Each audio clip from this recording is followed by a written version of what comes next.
2026ல் 3.5 lakhs வச்சு ஒரு ultimate gaming பிசியை build பண்ண போகிறேன். ஆனால் என்னோட பட்ஜெட்டுக்கு ரியல் எனிமி யார் தெரியுமா? ஜிபியோட ஷார்ட்டேஜ் எல்லாம் இல்லை, RAM and SSD rate increase ஆனது தான். ரீசன் சிம்பிள், ஏஐ பூம்னால டேட்டா சென்டர்ஸ் சர்வர்ஸ் பில்ட் பண்ணிட்டு இருக்காங்க. அவங்க பல்கில் ரேம் அண்ட் எஸ்எஸ்டி சிப்பை லாக் பண்ணிட்டாங்க.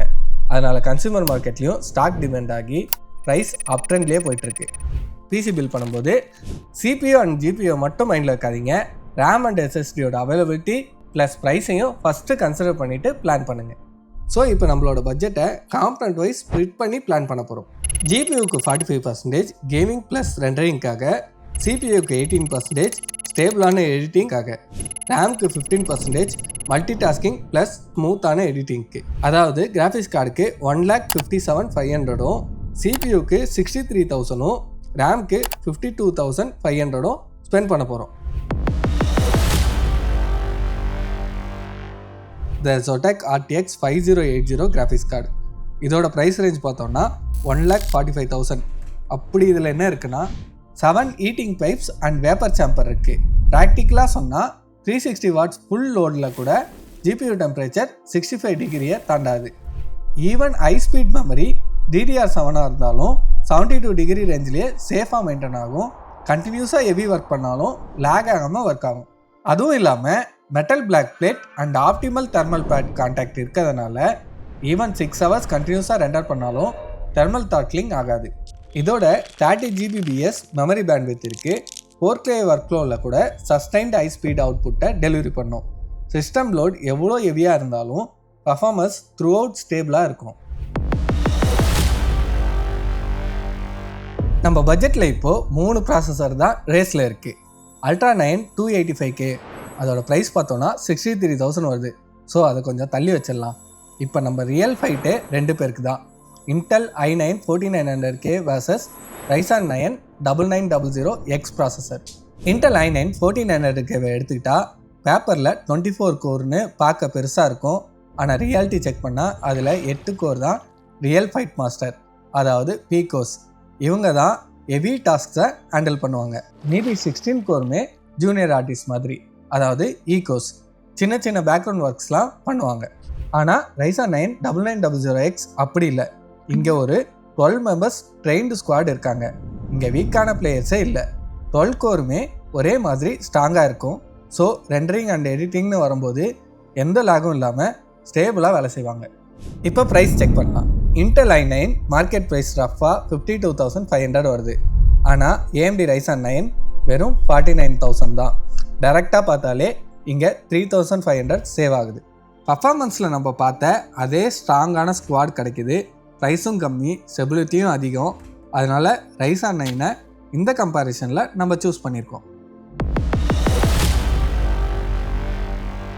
AMD ப்ராசஸரும் கன்ஃபார்ம் பண்ணியாச்சு. இப்போ அடுத்த ஸ்டெப் ஒரு சாலிடான AM5 மதர்போர்டை சூஸ் பண்ணுறது தான்.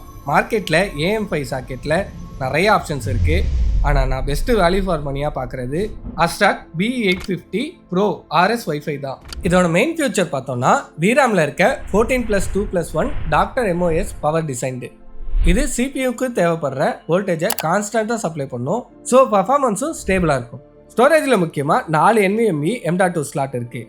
முக்கியமாக இதில் PCI 5 சப்போர்ட்டும் இருக்குது. அப்படியே 4 DDR5 RAM ஸ்லாட் இருக்குது. 7.1 HD ஆடியோ சப்போர்ட் இருக்குது. கேமிங் அண்ட் எடிட்டிங் யூஸ் பண்ணும்போது க்ளீனான அவுட்புட் டெலிவரி ஆகும். வயர்லெஸ்க்கு Wi-Fi 6 இருக்குது. லோ லேட்டன்சியில் ஸ்டேபிளான ஸ்பீடை ஃபீல் பண்ணலாம். இந்த மதர்போர்டோட ப்ரைஸை பொறுத்தவரையில் 36,000 வருது. AM5 பில்டை பொறுத்தவரையில் ரேமை சூஸ் பண்ணுறதுக்கு கன்ஃபியூஸே ஆக வேண்டாம். DDR5 6000 MHz தான் நம்ம டார்கெட். இந்த பில்டுக்கு 64 GB ரேமை யூஸ் பண்ண போகிறோம். அதுக்காக 2 32 GB ரேம் 60 GHz கான்ஃபிகர் பண்ணுறோம். ரேமுக்கு மட்டும் நம்ம ஸ்பெண்ட் பண்ண அமௌண்ட் 65,000 rupees. ரேமை இன்ஸ்டால் பண்ணும்போது மட்டும் 2nd and 4th ஸ்லாட்டில் தான் இன்ஸ்டால் பண்ணணும். அப்போ தான் ஃபுல் பேண்ட்வித் கிடச்சி நம்ம சிஸ்டமோட ஃபுல் ஸ்பீடை யூட்டிலைஸ் பண்ண முடியும். ரேமை இன்ஸ்டால் பண்ணால் மட்டும் போதாது, பயாஸ்குள்ளே போய் XPO ப்ரொஃபைல் ஆன் பண்ணுங்கள். அதை பண்ணலன்னா நீங்கள் ஹை ஸ்பீட் ரேமை இன்ஸ்டால் பண்ணியிருந்தாலும் ஸ்லோவாக தான் ஒர்க் ஆகும். அடுத்து ஸ்டோரேஜ் தான். Samsung 990 Proவில் சஸ்டைன்டு ரைட்டிங் பர்ஃபார்மன்ஸ் இருக்குது. ட்ரைவ் 50% ஃபுல்லானாலும் பர்ஃபார்மன்ஸில் கான்ஸ்டண்ட்டாக மெயின்டைன் ஆகும். இதோட ப்ரைஸ் அரௌண்ட் 26,000 வருது. இந்த ப்ரைஸுக்கு 2 months பிஃபோர் 2 TB வாங்கியிருக்கலாம். ஆனால் இப்போ மார்க்கெட்டோட ரியாலிட்டிக்கு 1 TB தான். எஸ்எஸ்டியோட ப்ரைஸும் டிராஸ்டிக்காக இன்க்ரீஸ் ஆகிருக்கு. ஸ்பெக்கு ரொம்ப சிம்பிள் தான். Reading speed 7450 Mbps, writing speed 6900 Mbps. Market ஃப்ளக்சுவேஷனை நம்ம கண்ட்ரோல் பண்ண முடியாது.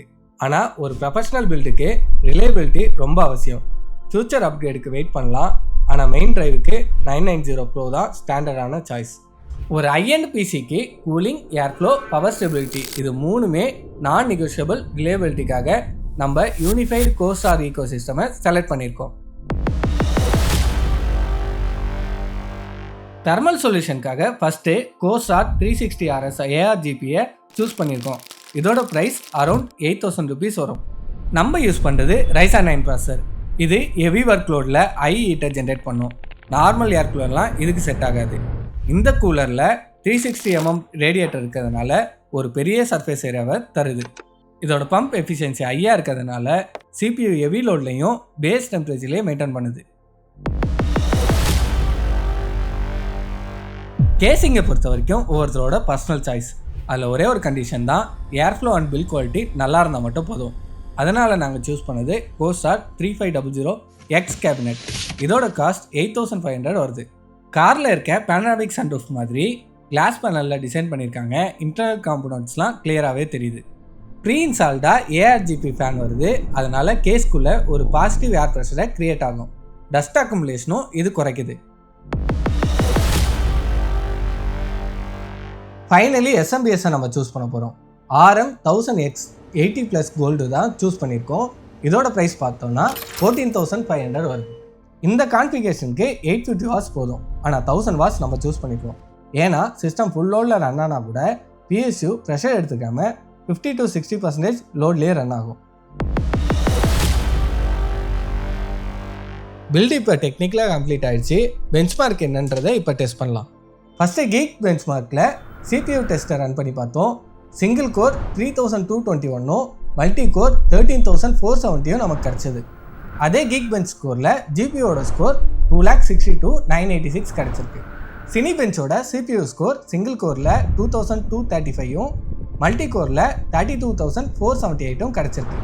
வீரேவை பொறுத்தவரை CPUவோட ஸ்கோர் 36,222 வந்திருக்கு. வீரவோட GPU டெஸ்ட் பார்த்தோன்னா 9,116 பாயிண்ட்ஸ் கிடச்சிருக்கு. 3Dயோட பெஞ்ச்மார்க்கில் CPUவோட ஸ்கோர் 11,397, GPUவோட ஸ்கோர் 32,150 வந்திருக்கு.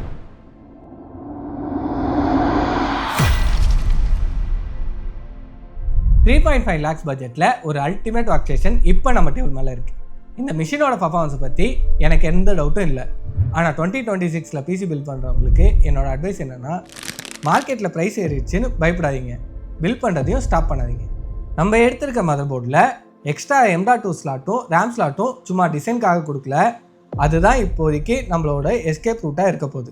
நாளைக்கு கேஷ் வரும்போதோ இல்லை மார்க்கெட் செட்டில் ஆகும்போதோ அந்த எம்டி ஸ்லாட்ஸில் ரேமோ இல்லை ஸ்டோரேஜையோ ஃபில் பண்ணிக்கலாம். So bill now expand later, இதுதான் இப்போதைக்கு இருக்க ஒரே ஸ்ட்ராட்டஜி. பெஸ்ட்டு ப்ரைஸ் வரட்டும், ஆஃபர் வரட்டும்னு வெயிட் பண்ணாதீங்க. இன்ஃப்ளேஷன் உங்கள் பட்ஜெட்டை சாப்பிட்டுடும். இன்றைக்கி கிடைக்கிற Ryzen 9 பவர் நாளைக்கு உங்களுக்கு கிடைக்காம போகலாம். ஸோ இதோட இந்த வீடியோட எண்ட் கார்டு வந்தாச்சு. சப்ஸ்கிரைப் பண்ணாதவங்க சப்ஸ்கிரைப் பண்ணிடுங்க. இந்த வீடியோவில் ஏதாவது உங்களுக்கு பிடிச்சிருந்ததுன்னா லைக் பண்ணிடுங்க. உங்களுக்கு ஏதாவது சஜஷன்ஸ் இருந்ததுன்னா கமெண்ட்டில் போடுங்க.